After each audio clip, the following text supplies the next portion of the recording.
ఏంటి రఘురామ్, ఎక్కడికంటే చెప్పకుండా సర్ప్రైజ్ అంటూ గుడికి తీసుకొచ్చావు? ప్లేస్లో సర్ప్రైజ్ లేదు సీత, చెప్పబోయే న్యూస్లో ఉంది, చెప్తాను పదా.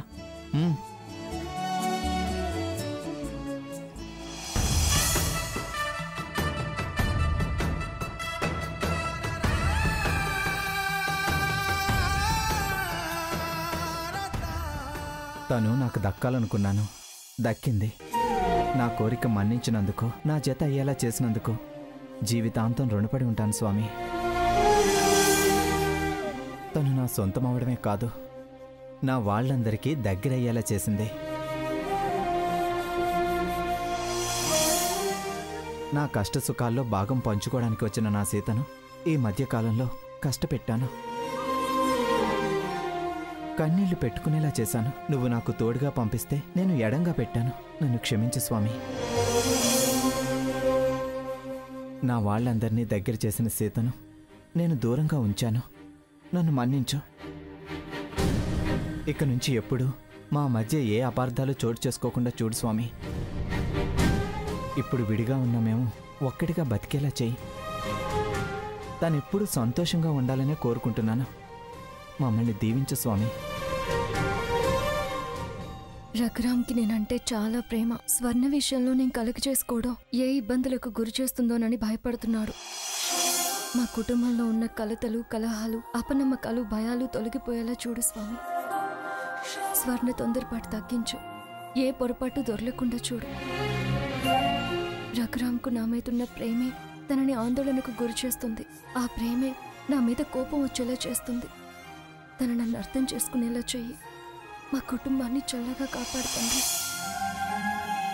ఓం అఘోరేభ్యో తఘోరతఘోరేభ్యో సర్వేభ్యో సర్వసర్వేభ్యో నమస్తే అస్తు రుద్రరూపేభ్యః.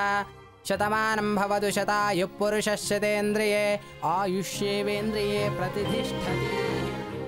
సీత, వెళ్దామా?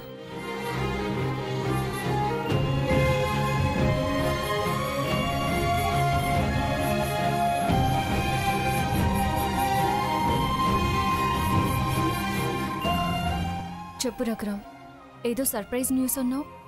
సీత, ఈరోజు నీకు గుర్తుందా? అంత గుర్తు చేసుకోవాల్సిన విషయం ఏముందో ఈ రోజులో?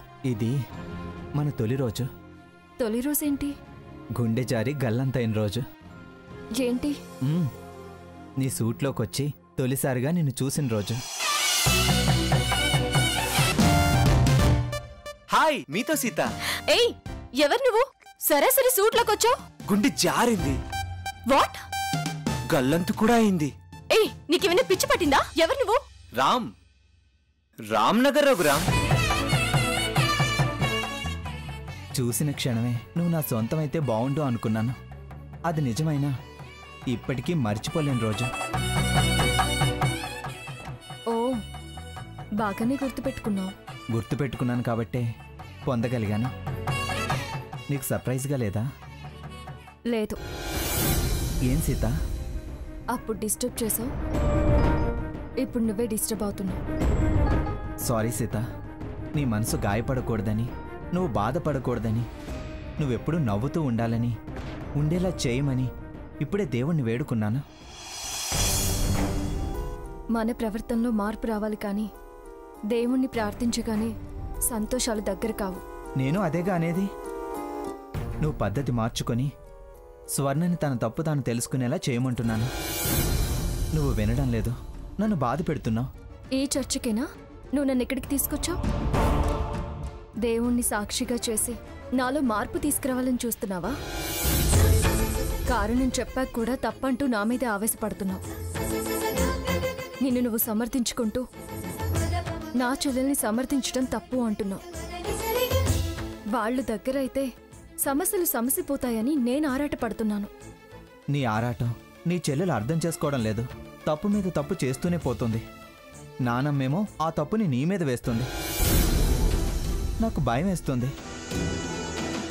ఇంట్లో ఇదే చర్చ, ఇక్కడ ఇదే చర్చ. సర్ప్రైజ్ కన్నా సస్పెషనే ఎక్కువ అవుతుంది రాకు.